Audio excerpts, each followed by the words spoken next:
ಈ ಹಲಸಿನಣ್ಣು ತಿಂದರೆ ಪ್ರಾಬ್ಲಮ್ ಆಚಾರ್ಯ, ಕೈಯೆಲ್ಲ ಅಂಟ್ಕೊಳ್ಳುತ್ತೆ, ಅದಕ್ಕೆ ನಾನು ತಿನ್ನೋದೇ ಇಲ್ಲ ಅನ್ಬೇಡಿ.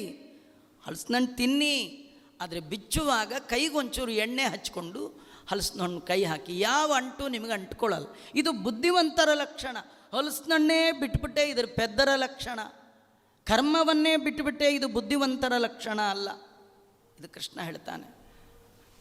ಅಲ್ಲ ಕೃಷ್ಣ, ನೀನು ಆಗ ಹೇಳಬೇಡ, ನನ್ನ ಕರ್ಮನೇ ಬಿಟ್ಟುಬಿಡ್ತೀನಿ. ನೀನು ಏನು ಹೇಳ್ತಾ ಇದೀಯಾ ಅಂದರೆ, ಕೆಸರೊಳಗೆ ಕಾಲಿಡಿ, ಕೊಳೆ ಆದಾಗ ಕಲ್ಯಾಣಿ ಲದ್ಬಿಟ್ಟು ಕಾಲು ತೊಳ್ಕೊಳ್ಳಿ. ಅಲ್ಲ, ಕೆಸರಲ್ಲಿ ಅದ್ದಬೇಕು ಯಾಕೆ? ಕಾಲಿಡದೆ ಬುದ್ಧಿವಂತ ಏನು ಮಾಡ್ತಾನೆ, ಎಲ್ಲಿಯಾದರೂ ಕೊಚ್ಚೆ ಇದ್ದರೆ, ರಾಡಿ ಇದ್ದರೆ ಅಲ್ಲಿ ಕಾಲೇ ಇಡಲ್ಲ, ಅದನ್ನು ದಾಟ್ಕೊಂಡು ಹೋಗಿಬಿಡ್ತಾನೆ. ಆದ್ದರಿಂದ ಕರ್ಮ ಮಾಡಿ, ಅದು ಕೈಗೆಲ್ಲ ಎಣ್ಣೆ ಹಚ್ಚಿಕೊಳ್ಳದೆ ಕರ್ಮ ಮಾಡಿ, ನಿಷ್ಕಾಮನೆಯಿಂದ ಕರ್ಮ ಮಾಡಿ, ಅದೆಲ್ಲ ಬೇಡ. ಕರ್ಮ ಮಾಡದೇ ಇರೋದೇ ಒಳ್ಳೇದಲ್ವಾ ಅಂದರೆ ಕೃಷ್ಣ ಹೇಳ್ತಾನೆ,